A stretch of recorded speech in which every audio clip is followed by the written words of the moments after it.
Anyway, we're going to cover the main, you know, the top fights, the 4 main fights for UFC 94. This is our coverage of it.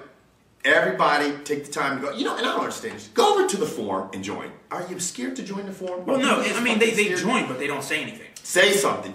And all these guys out here, there's a lot of guys out there that have so much knowledge of MMA on YouTube and stuff. And I'm like, man, get over there and chat on the forum about it. You know what I'm saying? I mean, don't be, I don't see how they're shot, because they send us some fucking comments that are definitely not shot. We'll get to those. But definitely go over to the forum, because we're not going to make a UFC post-UFC 94 video. We'll be talking about it over at the forum. If you guys can chime in, that'd be great, because it help out. Anyway, moving to the first fight. KARO Parisian versus the man I will never ever cheer against and always cheer for, Dong Kim. Dong Kim. Greatest name ever. And I'll say that every single time. Greatest. Dong Kim. And Dong's actually a good fighter. Dong's 11-0-1. He has not lost. Yes. He had a draw, and he's not, of those 11 victories. Dong comes hard.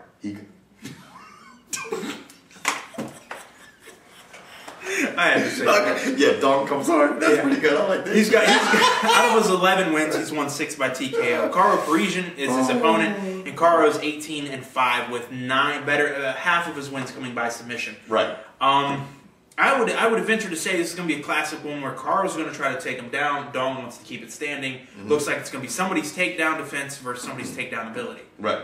It does come down to what if Dong is going to be able to, you know, and stay hard. If Dong is going to be able to stay hard. If the Dong can stay hard, you know, he's got Viagra coaching him in his corner. We're getting way off. We just, you know. But anyway, and on a serious note, if he can prevent the fight from being taken to the ground, then I think I'd have to favor Kim. Yeah, as long as he can keep his Dong up, he'll be right. We're gonna get a ratchet shit. Oh, these guys aren't serious about MMA. No, we're not. Well, yeah, thanks, George. Going our forum. You know, because we're definitely not the expert on anything. Now, Stephan Bonnar hasn't fought in almost 2 years. His last fight was October of 07. Yes. Which raises some questions in my books. He's 11-4 with 7 submission wins. He's fighting versus a man named Jon Jones. J-O-N Jones. Yeah. 7-0, and 5 of his wins are by knockout. Yeah. Now, everyone knows Forrest Griffin and Stephan Bonnar supposedly saved the UFC by standing on national TV and punching each other in the face. If Stephan Bonnar wants to win this match, I'm assuming he's going to try to take Jon Jones down. Yeah, if he's going to, first of all, he's been out of the game for a while, so I don't know how rusty he is, because I don't know what type of training, you know, Bonnar's been doing over the last couple of years. But this he's up and coming, he's tough, he's undefeated, and almost all his wins from him flattening people out. So I think, like you said, if he takes the fight to the ground, then you got to favor Bonnar. If they stand up and they bang all night, I think this kid might pull off an upset. I think Kevin's nailed this match. Next match moving on is LYOTO MACHIDA versus THIAGO SILVA. I hope THIAGO SILVA beats his ass. Battle of the undefeated Brazilians. Yep. THIAGO SILVA's 13-0 with 10 knockouts, or 10 TKOs. LYOTO MACHIDA is 13-0 with 2 TKOs, 2 submissions, and 8 decisions. Because honestly, I think the dude just... Well, Machida is... This is the thing. Machida is you know, everybody... He's been on the eyes of a lot of people lately.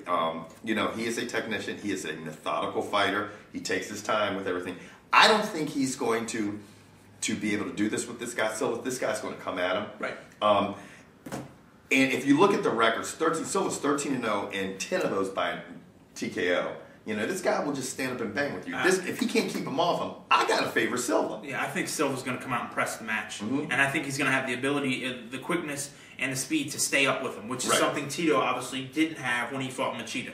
No. Tito tried to press the fight, and Machida just would hit and scoot. I think this time when Machida tries that, he's not going to be able to go anywhere. Yeah, I agree with you. It's going. Yeah. I'm gonna. Oh my gosh. I'm a remix. God, stop. We have to be serious. I know. Fuck. Anyway, moving to the headliner. Everybody's been waiting for this rematch. Big fight. Anyway, in the previous fight, since Kevin was about to tell you who he thought was going to win, I'm going with THIAGO SILVA. So am I. Okay. That's cool, man. Psyche boo boo. I'm sorry, just fucking. No. You're a bird, man. Okay, next fight. GSP versus BJ Penn. GSP is going to win this match. BJ Penn is going to win this match. At least I want BJ Penn to win. I think GSP is going to do it because he takes his shit way too serious. You know, he really does. You're absolutely right. You got GSP, which is 17-2, 7 TKOs, 4 by submission. BJ Penn is 13-4, and won. Last time they fought, GSP won this by split decision. You got, yeah. And kind of when they had a USA versus Canada thing going on. So I'm going with the Canadian. Yeah. This is the thing. You've got two guys that are very similar. I mean, they're both have an incredible amount of talent. They both have the ability to fight somebody and then to get back. If they've lost, come back and... Well, I mean, that's evident by BJ Penn's record. BJ Penn has 13 wins, 5 TKOs, and 5 submissions. Right. I mean, that's balanced out of 13 wins. And GSP's balanced, too. 4 submissions and 7 TKOs. Right. So... And both of these guys fight people who have lost, and then they come back and then get the best of them. Now, you look at their first fight, it was a split decision.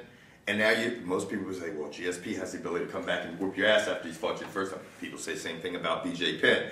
This is going to be an interesting matchup. My only thing is, usually when BJ Penn goes up in weight, his game starts to slip a little. BJ Penn is unbeatable at 155. Right. And I mean unbeatable at 155. Yeah.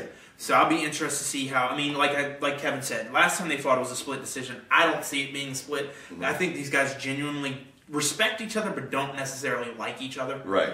So... I'm leaning towards GSP just because I think he's a better fighter. Right. If I was to lean towards one of the people, I'd have to go with GSP. If someone had a gun in my hand and said, "Who do you think's going to win a fight?" I'd say GSP. I would. With all that being said, get over to the forum, uncutsports.com. Click on the forum button, join it. It doesn't take long. And say something. Yeah, and say something. Please go over there and do that. When you guys can sit there and click the comment button.